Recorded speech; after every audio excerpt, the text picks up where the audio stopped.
In the bustling heart of Abuja, beneath the polished towers of Metoma, where the sun sets behind the Osu Rock and the streets hum with ambition, there lived a woman whose love story was meant to be the envy of all. Her name was Amara. Graceful, educated, successful, and deeply in love. A love that would blossom like hibiscus. This is the story of Amara Okafor, a woman who gave everything, and lost almost everything. Amara met Jude at a tech conference at the Hilton. He wasn't like the others, or so she thought. He listened, smiled with his eyes, and had the kind of confidence that made you want to follow him anywhere. He was charming, articulate, and his laughter could melt steel. They fell hard. They dated, quickly. Loved, intensely within a year.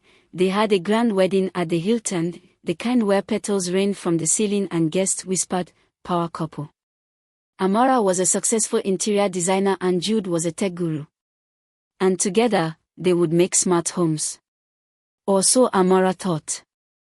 What God has joined together, let no man put asunder.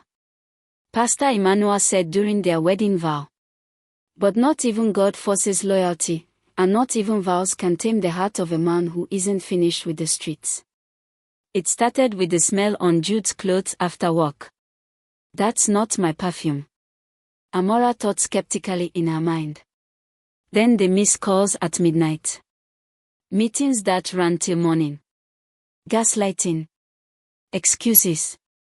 And her heart, always aching. She confided in her best friend, Ngozi. Ngozi was a renowned city lawyer. She had never liked Jude from the start. She always told Amara to be careful with him. Men lie, Amara. But evidence. That one doesn't lie. You better start checking that man's WhatsApp. Ngozi said bluntly. But Amara still believed. Until that call. One day a call came through to Jude's phone and Amara picked the call. Tell your husband to stop calling me. I didn't know he was married. I don't do married men. He said you were separated. Pathetic, said a woman on the other end. Then the phone clicked silent afterwards. Amara sat in their parlor, phone trembling in her hand. The walls around her whispered betrayal. Jude, who is she? You're overreacting. It was nothing. Just a mistake. You know I love you. Jude answered defensively. Mistake. You don't accidentally tell someone you want to spend the weekend in Dubai with them. Amara answered angrily. The confrontation was fiery. Plates shattered. Trust burned. But still, Amara tried. Amara stood in her living room, staring at the wall. The wall she had painted herself. She felt it, something inside her, dying. The next day, Mama Obi, Amara's mother-in-law, visited. A woman must fight for her home. Do you think marriage is easy? My dear, if I left Papa Jude for every girlfriend he had, where would I be? She said sternly and judgingly. Maybe, free. Amara said coldly. But Amara tried. For the sake of love. For the sake of the home she built. Counseling with Pastor Emmanuel, prayers, vigils. She even fasted. But nothing changes a man who doesn't want to be changed. One Tuesday, Amara went to Zenith Bank to move funds for a new project. The account has been cleared. 9.4 million naira was transferred 3 days ago. Bank officer said anxiously. What? By who? Amara asked, shocked beyond words. Mrs. Okafor, the transfer was authorized using your husband's joint access. I'm sorry. The bank teller said nervously. The bank officer replied. You mean Jude withdrew all the money in our savings account? Her knees buckled.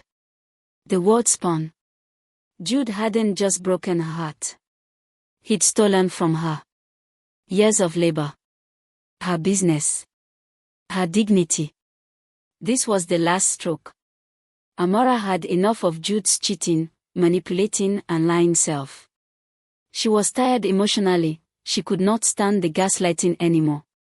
The marriage was exhausting. It was not a bed of roses anymore. She filed for divorce. The divorce was brutal. Public. Humiliating.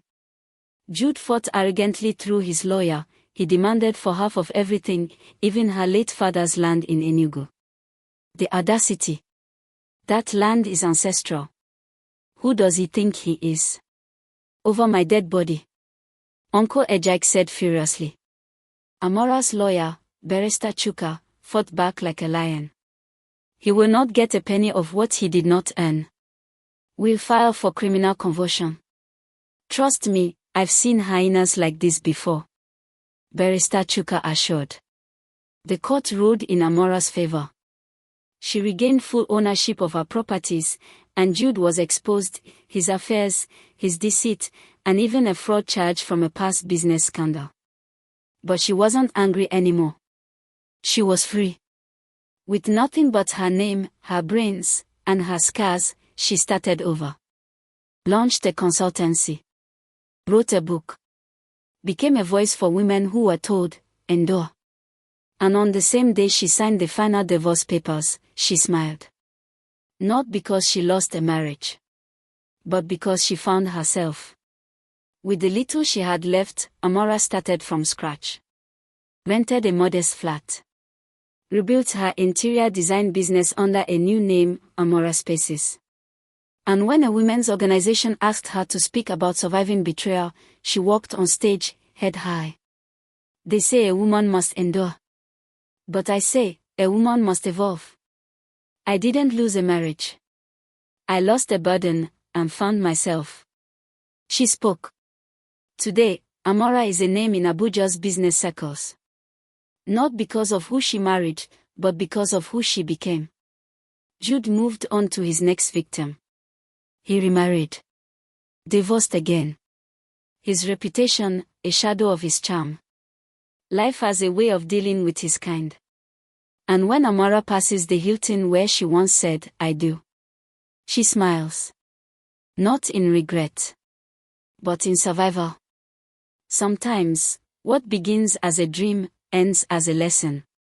Dear listeners, to anyone healing from betrayal, you are not alone.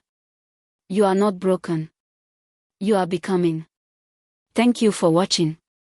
Please like, comment and share for many more stories like this one.